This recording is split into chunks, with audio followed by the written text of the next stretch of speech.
Olá pessoal, então, tudo bem?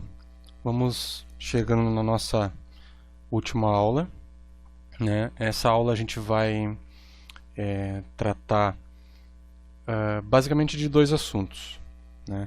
O primeiro é como a gente pode modularizar a nossa aplicação conforme ela vai crescendo, né? A gente vai sentindo a necessidade de criar novos módulos para ela, né?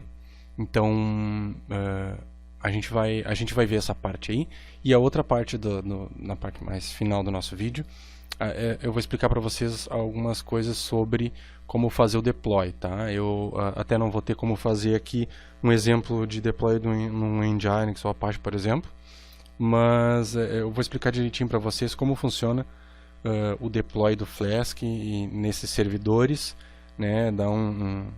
Mostrar mais ou menos também como se faz no Heroku, por exemplo, para criar uma aplicação free, e vou mostrar também um exemplo do Heroku de um projeto que eu tenho, projeto não, da última apresentação que eu fiz sobre o Flask no Fizzly.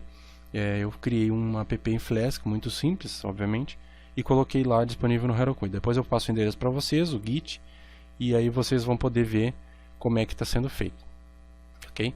Então tá, então vamos começar com a primeira parte então, que é como a gente vai fazer a modularização da nossa aplicação, tá? Então a gente tem uma aplicação que a gente está criando ela, e a gente está sentindo a necessidade está vendo a necessidade que tem de organizar essa aplicação melhor, porque ela está crescendo demais, né? São muitas partes, são muitas tabelas, muitos módulos, muitas seções, enfim, né, muitas coisas que a gente está acrescentando na nossa aplicação, e ela está ficando bagunçada, né? Então a gente vai ter que organizar isso daí, tá? Como é que a gente organiza? O Flask disponibiliza para nós algo chamado Blueprint, né? O que é isso? Na verdade, o Blueprint ele é a criação de módulos, tá? Com um blueprint, quando a gente cria um blueprint, a gente diz para o Flask que a gente está criando um módulo dentro da nossa aplicação, tá? Mais ou menos ele tende a lembrar das apps plugáveis do Django, por exemplo, né? Onde tu cria uma app e aí essa app tu pode plugar ela em outros projetos Django também, né? Tu pode fazer, obviamente, um blueprint plugável, digamos assim, né? Mas ele não funciona bem exatamente dessa forma. Ele o sentido dele é organizar, modularizar a nossa aplicação, ok? Então, com isso a gente consegue criar partes. Por exemplo, a gente tem um sistema de gerenciamento de escola, né? E aí a gente tem a parte da biblioteca, a gente tem a parte da secretaria, a gente tem a parte da portaria, a gente tem a parte do professor. Então são várias partes bem definidas que a gente tem para tratar e para trabalhar. Cada uma dessas partes a gente pode criar um blueprint, por exemplo, né? Como eu vou utilizar o exemplo aqui de livros, né? Muito simples, muito simplificado, porém tranquilo da gente entender. Qual é que é a estrutura, né? O blueprint ele trabalha quase como se fosse uma app normal, tá? Uma app normal do Flask, que nem essa daqui que a gente está criando aqui, ó, app igual a Flask, né? Ele é quase isso daqui, tá? Então é como se tu tivesse várias aplicações Flask unidas, né, em um só objetivo, tá? Mas ele tem algumas pequenas diferenças que algumas a gente vai ver aqui, tá? Então é o seguinte, vamos começar criando o nosso blueprint, tá? O nosso blueprint ele é o seguinte: a gente importa, ao invés do Flask, a gente usa blueprint, tá? Aqui, por exemplo, a gente está usando Flask, certo? Que é uma app Flask normal, padrão. Aqui a gente importa blueprint, tá? A gente cria isso daqui. Então a gente cria o nosso objeto, né? Books app, diz que é um blueprint chamado livros e os parâmetros normais e o parâmetro normal que a gente utiliza na nossa app, tá?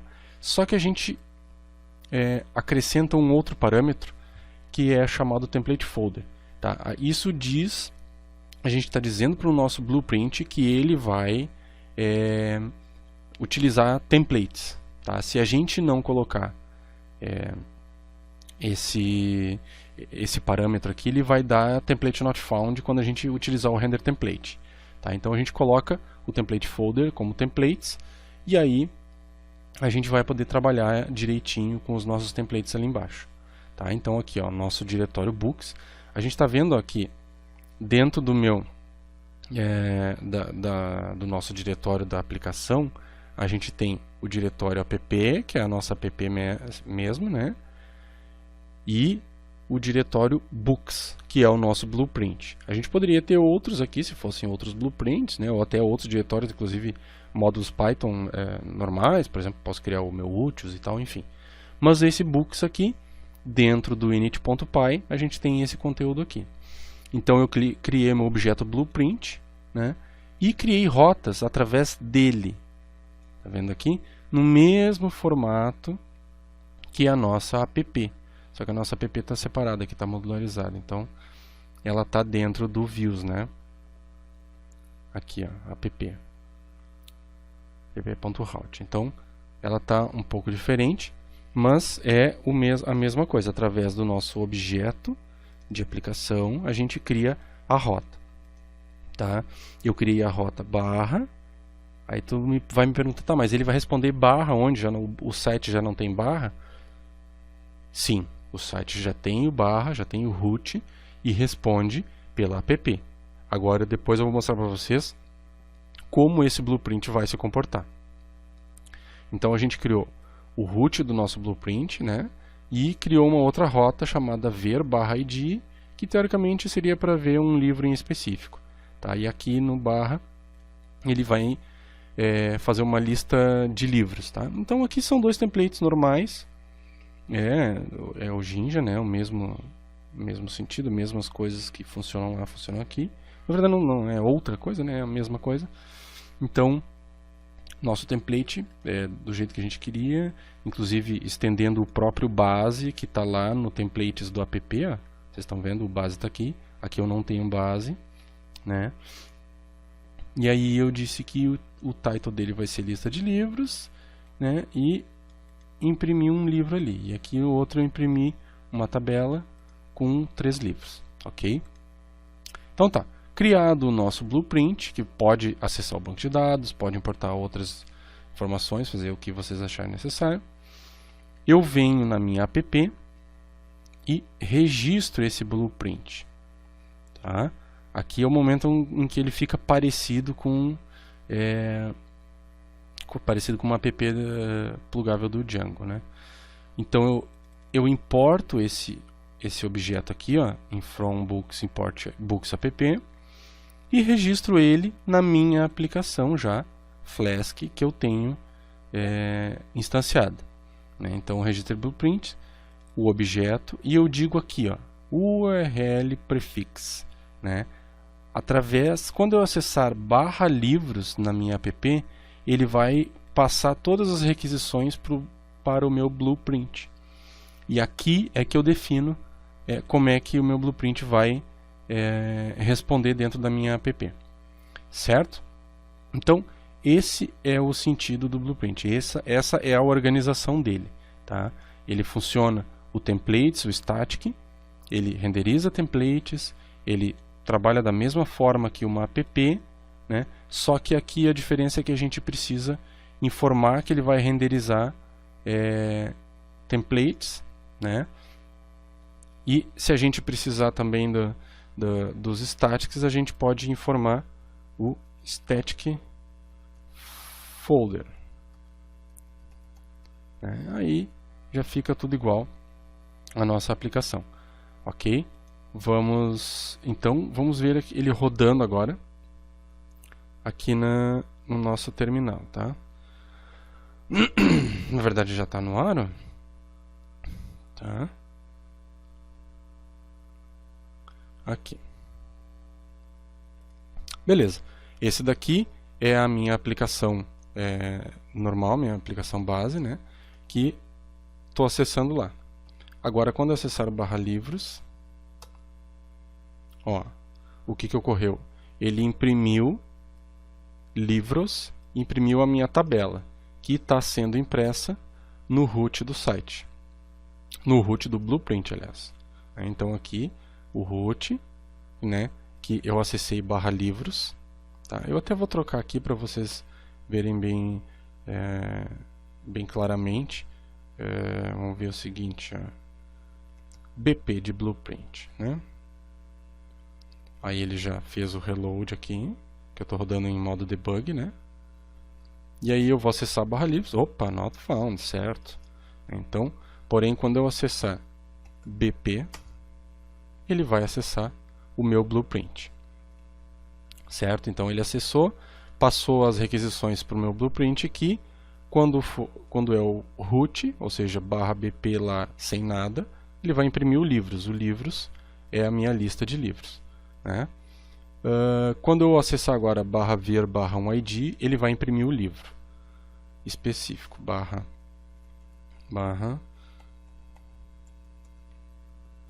ó.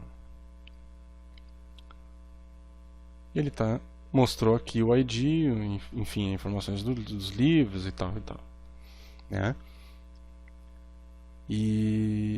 Então é isso, né? O Blueprint ele nos auxilia na organização da nossa aplicação. E isso fica muito interessante, porque a gente pode deixar muito bem organizada uma aplicação grande, né, e complexa, feita em Flask. E assim, a manutenção ela se torna muito mais barata e muito mais fácil para nós mesmos posteriormente, e até mesmo para outras pessoas, né, outros programadores quando pegarem o seu projeto.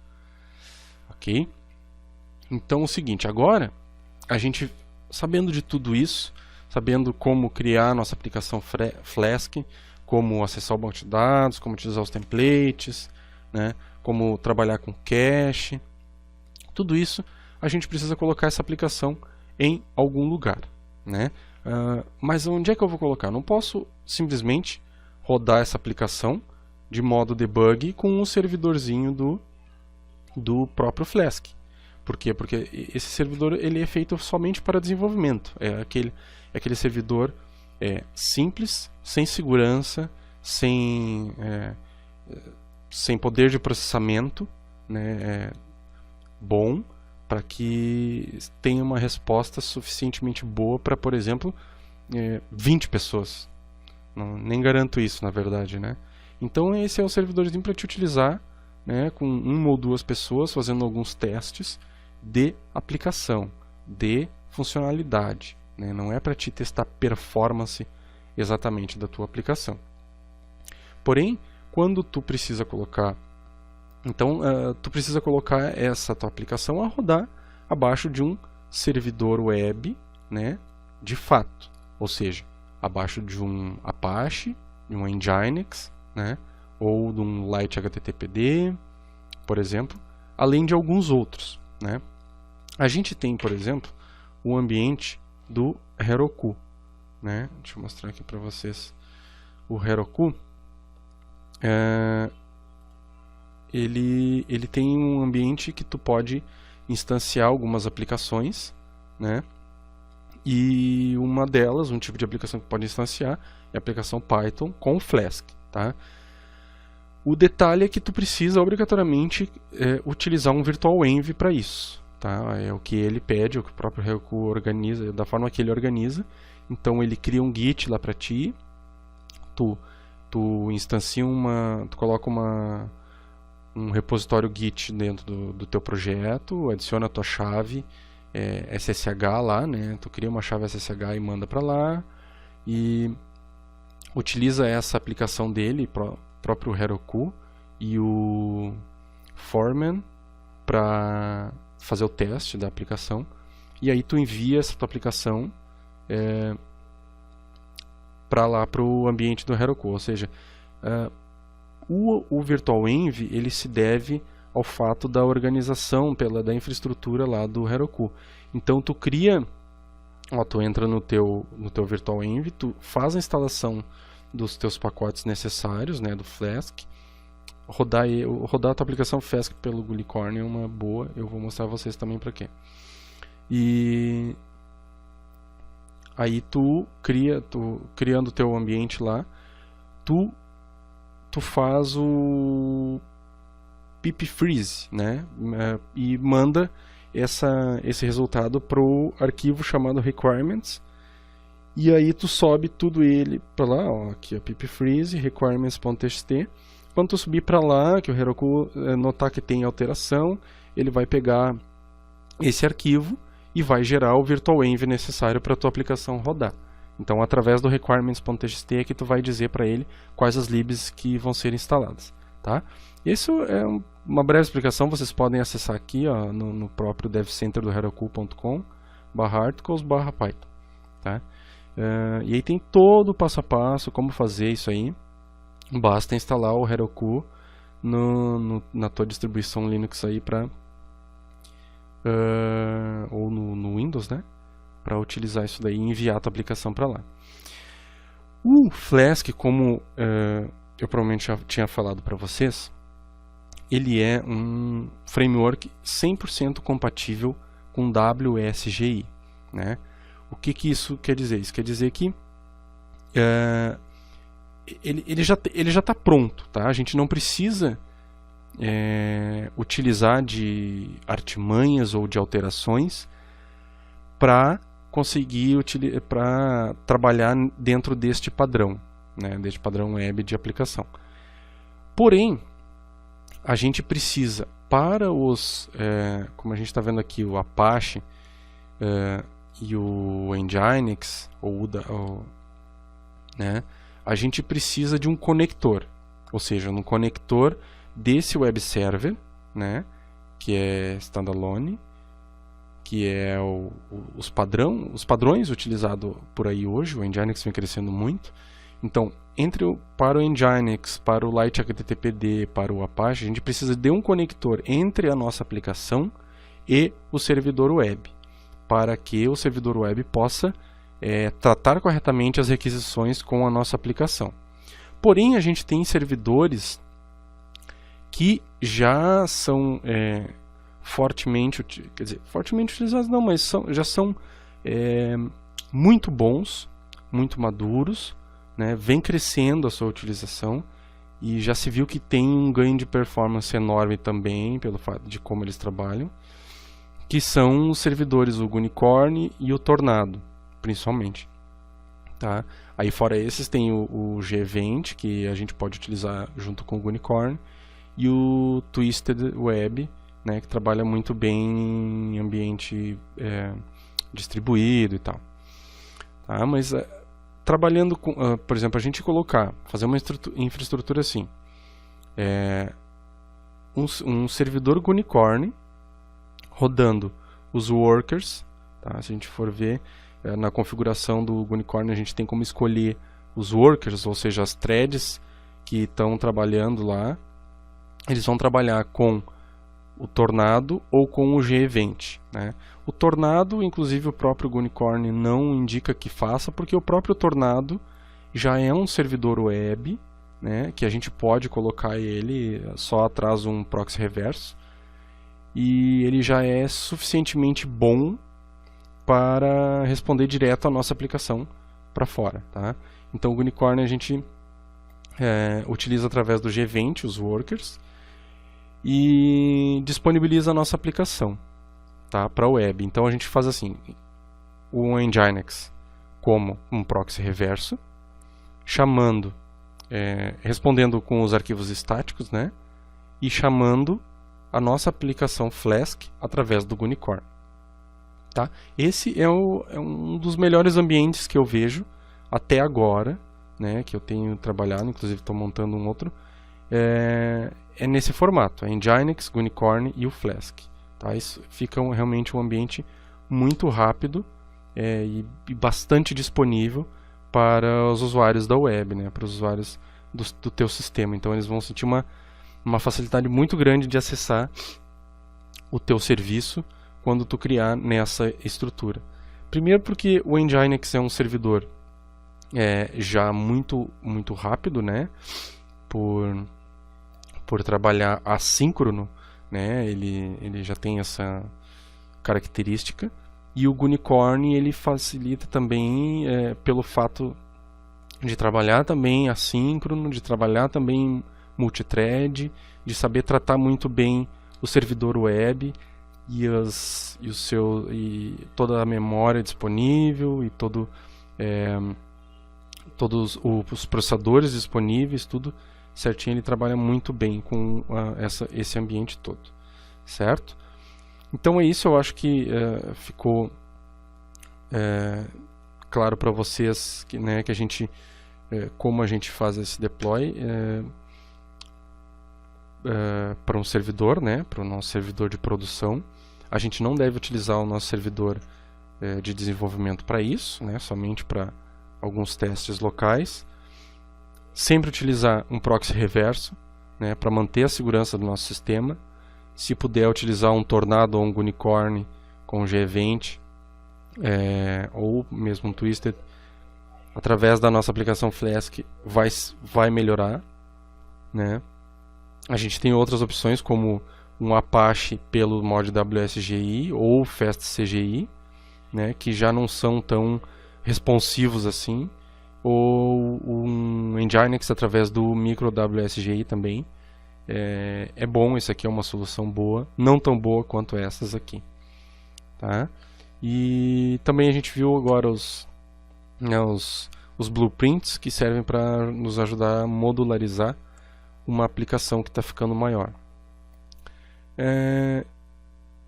Quanto a isso também, só para ressaltar, eu sempre aconselho, sempre falo para que se crie essa estrutura aqui de aplicação, onde a gente tem um arquivo básico de execução da nossa aplicação, né? E a gente tenha a nossa própria aplicação, seja no formato de um módulo Python, né? Onde a gente tem um diretório e um init dentro, com outros módulos dentro, e aí a gente utiliza esses módulos, e não direto não apenas, por exemplo, uma aplicação só num arquivo, porque conforme a gente vai crescendo ela, a gente vai precisar modificar. E se a gente precisa ficar modificando o tempo todo a nossa aplicação, isso gera muito retrabalho, né? Então eu sempre indico começar já nesse formato aqui, que fica bem interessante e é bem fácil de entender também. É bem simples, não é complexo demais para o trabalho inicial. Ok? Até a próxima então.